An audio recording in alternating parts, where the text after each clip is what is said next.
सरकार की सांस हलक में अटक चुकी है। ना तो वो सांस अंदर खींच पा रही है, ना ही सांस बाहर छोड़ पा रही है। और इस बात के सबूत दे रहे हैं दिल्ली के तमाम वो बॉर्डर जहां पर हेवी बैरिकेडिंग की गई है, किसानों के कदमों में कीले ठोके गए हैं। इस बात की गवाही दे रहे हैं उन किसान नेताओं के ट्विटर अकाउंट जिसे सरकार ने सस्पेंड कर दिया है। नमस्कार, मैं ब्यूटी गिरी और आप देख रहे हैं नेशनल दस्तक।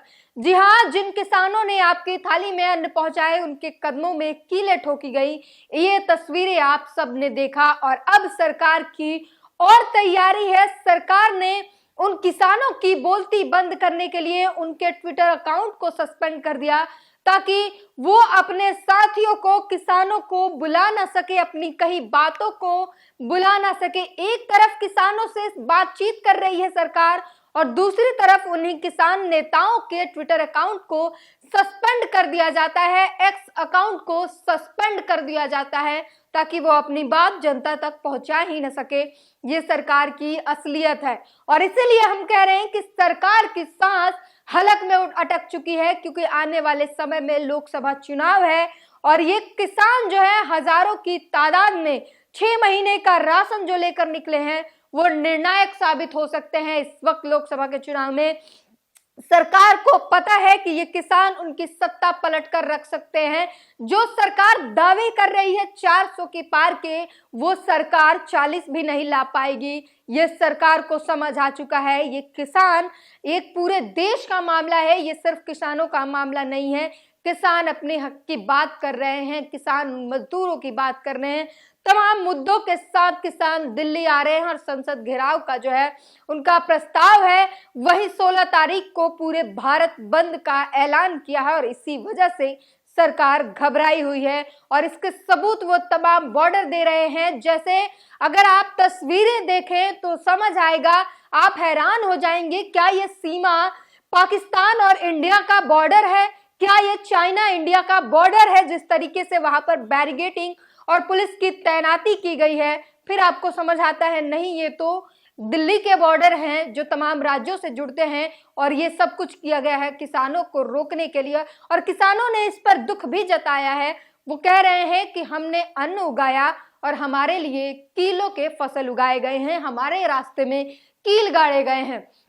इतना ही नहीं, सरकार इतने पे भी नहीं मानी। उसने सिर्फ ट्विटर अकाउंट ही सस्पेंड नहीं किया, उसने हजारों की तादाद में सेना ही नहीं लगाए, उसने बैरिकेडिंग सिर्फ नहीं की, बल्कि पुलिस जाकर गांव-गांव लोगों को ये कह रही है कि अगर आप किसानों के समर्थन में जाएंगे तो आपके पासपोर्ट रद्द कर दिए जाएंगे, आपकी गाड़ियां, ट्रैक्टर जो भी हो उसे जब्त कर लिया जाएगा, आप पर कड़ी कार्रवाई की जाएगी। ये सब कुछ हो रहा है किसानों के विरुद्ध, जैसे वो कोई आतंकवादी घुसपैठिए हो, किसी विदेश से किसी दूसरे देश, दुश्मन देश ने देश में घुसपैठ कर दिया हो। इस तरीके की हालात बनाए हुए हैं सरकार ने, क्योंकि सरकार अब डरी हुई है। सरकार की जो कुर्सी है उसके पहिए टूटने लगे हैं और वो डगमगाने लगे हैं। वही समझ आ रहा है इस वक्त, क्योंकि सरकार ने जो पैसे खर्च करके, तमाम एडवर्टाइजिंग करके जो अपनी छवि बनाई थी, मार्केटिंग की थी, वो छवि अब धुंधला पड़ने लगा है। इन किसानों के दिल्ली आने से, उनके साथ जो कुछ किए जा रहे हैं उससे लोग समझने लगे कि ये कैसी सरकार है जो सदन में तो किसान किसान कर रही है, किसानों को कोई नहीं रोक सकता और तमाम बातें किसानों के लिए कही जाती हैं। और वहीं दूसरी तरफ जब किसान आने लगे तो उनके रास्तों में सरकार ने कीलें ठोक दी। और ये दोहरा चरित्र जो है सरकार का, वो जब लोगों को समझने आने लगा तो सरकार की नींव जो है, बनी बनाई जो छवि है, वो बिगड़ने लगी। और सरकार इस बात से डरने लगी कि वो 400 के पार के दावे कहीं 40 पर सिमट कर ना रह जाए। और इतना ही नहीं, पुलिस ने ये भी धमकी दी है और जाहिर तौर पर ये सरकार के तरफ से है कि जिन किसानों को अगर आंदोलन करना है, शांति प्रिय करना होगा, और किसी भी तरीके से अगर नुकसान होता है तो उसकी भरपाई किसानों से की जाएगी। इतना ही नहीं, उनके बैंक अकाउंट को सील कर दिया जाएगा। ये धमकी पुलिस ने गांव जाकर बताया है। आपको बता दूं, एनबीटी भारत टाइम्स ने लिखा है, फार्मर प्रोटेस्ट, किसान आंदोलन को लेकर पुलिस का नोटिस, सरकारी संपत्ति का नुकसान हुआ तो होगी रिकवरी। हरियाणा के जिले में पुलिस ने किसानों को नोटिस जारी किया है। इसमें कहा गया कि सरकारी संपत्ति के नुकसान की भरपाई किसानों से की जाएगी। किसानों का कहना है कि वो नोटिस से डरते नहीं हैं। 16 फरवरी को भारत बंद में वे भी शामिल होंगे। किसानों ने साफ साफ कह दिया है कि वो इस नोटिस से डरते नहीं है। इसमें पूरी डिटेल में आपको बता दें क्या कुछ कहा गया है। हरियाणा के पालम जिले में पुलिस ने किसानों को नोटिस जारी किए हैं। कहा गया है कि सरकारी संपत्ति के नुकसान की भरपाई आंदोलन की अगुवाई करने वाले किसान से की जाएगी। उनकी संपत्ति कुर्क की जाएगी और बैंक अकाउंट सीज कर दिए जाएंगे। इनके लिए किसानों से उनके बैंक अकाउंट और प्रॉपर्टी की डिटेल भी मांगी गई है। पुलिस ने नोटिस में कहा कि किसी भी प्रकार का जलसा, जुलूस, रैली या विरोध प्रदर्शन के लिए संबंधित थाना से मंजूरी लेनी होगी। मंजूरी नहीं होने पर पुलिस बल उसे बंद करवाकर कानूनी कार्रवाई करेगा। किसान आंदोलन में शामिल होने वाले किसानों के खिलाफ कार्रवाई की जाएगी और ये पूरी तैयारी है किसानों के बैंक अकाउंट को सीज कर देने की। किसी भी तरीके से अगर नुकसान होता है तो आपको पता है किस तरीके के किसानों पर आरोप लगाए जाते हैं। एक बार किसान आंदोलन पहले भी हो चुका है और उस वक्त किस तरीके से किसानों को खालिस्तानी, आतंकवादी और पता नहीं क्या क्या कहा गया था, और एक बार फिर से वही तैयारी शुरू हो चुकी है। और इस बार बैंक अकाउंट तक सरकार की जो हाथ है किसानों के बैंक अकाउंट तक पहुंच गई है और वो बैंक अकाउंट सीज करने की तैयारी में है। किसी भी तरीके से अगर नुकसान होता है तो उसकी भरपाई किसान को ही करना पड़ेगा। वहीं आज तक ने लिखा है सरकार का सख्त एक्शन, दिल्ली कूच करने से पहले किसान नेताओं के ट्विटर अकाउंट पर रोक। लगातार जो है सरकार हर संभव प्रयास कर रही है किसानों को रोक देने की। बैरिगेटिंग पुलिस के बाद अब ट्विटर अकाउंट जो एक आवाज है लोगों से कनेक्ट करने के लिए, उन पर जो है सरकार ने रोक लगा दी है और उसको लेकर तमाम लोगों ने नाराजगी भी जाहिर की है। मानदीप पुनिया ने लिखा है किसान नेता सुरजीत फूल का ट्विटर अकाउंट को भारत में सस्पेंड कर दिया गया है। वे इस किसान आंदोलन के मुख्य नेता में से एक हैं। वहीं आगे लिखते हैं सरकार एक तरफ किसान नेताओं से बातचीत कर रही है, वहीं दूसरी तरफ उसी मीटिंग में बैठे किसान नेताओं के ट्विटर अकाउंट को भी सस्पेंड कर रही है। जैसे किसान नेताओं को कह रही हो कि ये बातचीत सिर्फ ड्रामा है जिससे हम गोदी मीडिया को एक पॉइंट दे सके कि सरकार तो बातचीत करने के लिए तैयार है, ये सिर्फ एक बहाना देने की कोशिश है।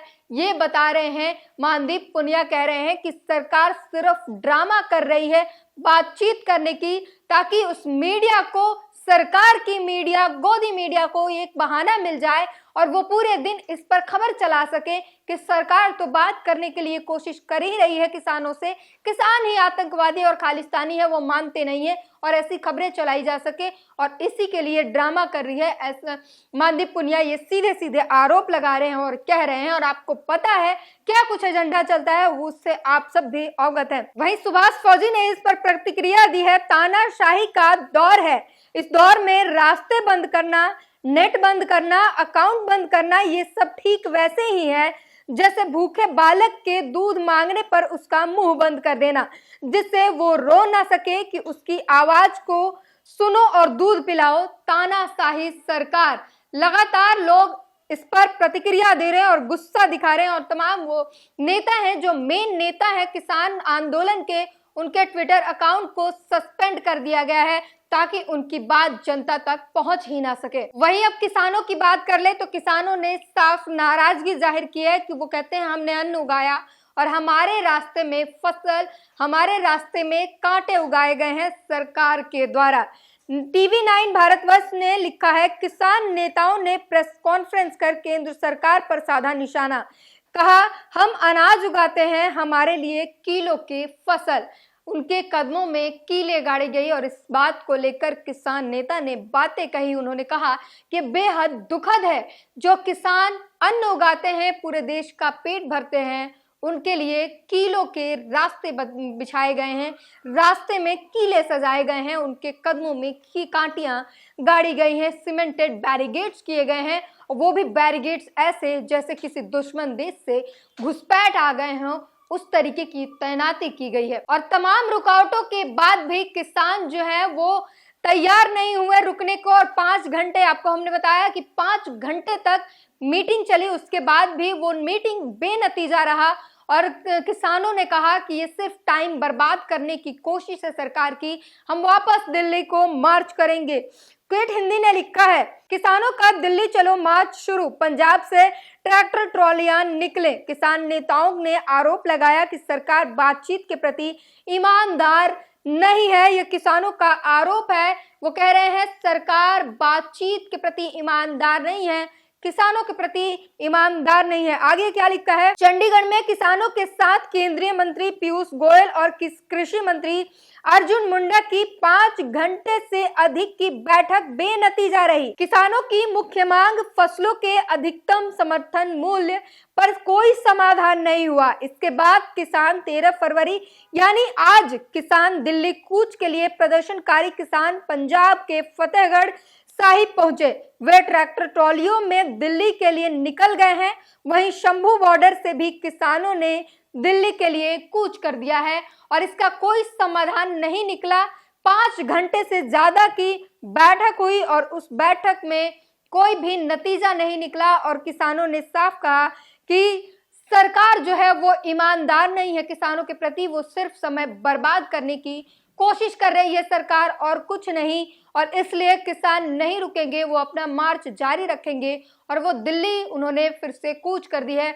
और आपको बता दें, तमाम बॉर्डर पर किसान इस वक्त 6 महीने के राशन के साथ कूच कर चुके हैं। वो तमाम बॉर्डर पर पहुंच चुके हैं जहां पर उन्हें रोकने की कोशिश की जा रही है।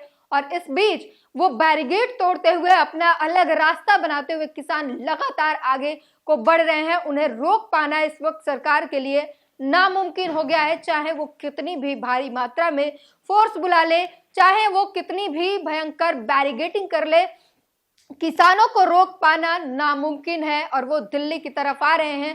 साथ ही उन्होंने कहा कि 16 तारीख को पूरे भारत बंद रहेगा और इसके साथ ही वो दिल्ली मार्च कर रहे हैं। जी हाँ, किसान अब दिल्ली कूच कर चुके हैं और अब उन्हें रोक पाना सरकार के लिए नामुमकिन हो चुका है। और जैसा कि हमने आपको बताया कि सरकार की सांस इस वक्त हलक में अटकी हुई है क्योंकि हाल ही में लोकसभा चुनाव है और किसान इस वक्त बेहद बड़ा मुद्दा बना हुआ है। सरकार को डर है कि ये किसान आंदोलन, पिछली बार भी किसानों ने सरकार को घुटने पर ला दिया था और इस बार किसान सत्ता पलट कर सकते हैं, उनके पास इतनी ताकत है। और इस वजह से सरकार की जो गद्दी है वो हिल रही है। सरकार की गद्दी के नीचे भूकंप आया हुआ है, वो डरी हुई है। पूरी बातचीत पर अपनी प्रतिक्रिया जरूर दीजिए। नेशनल दस्तक की आपसे गुजारिश है कि अगर इसको बचाना चाहते हैं तो नेशनल दस्तक को सब्सक्राइब करने के लिए रेड कलर के सब्सक्राइब बटन को दबाएं, फिर बेल आइकन की घंटी दबाएं। नेशनल दस्तक को बचाने के लिए बहुत जरूरी है कि हर खबर को शेयर करें, लाइक करें, कमेंट जरूर करें।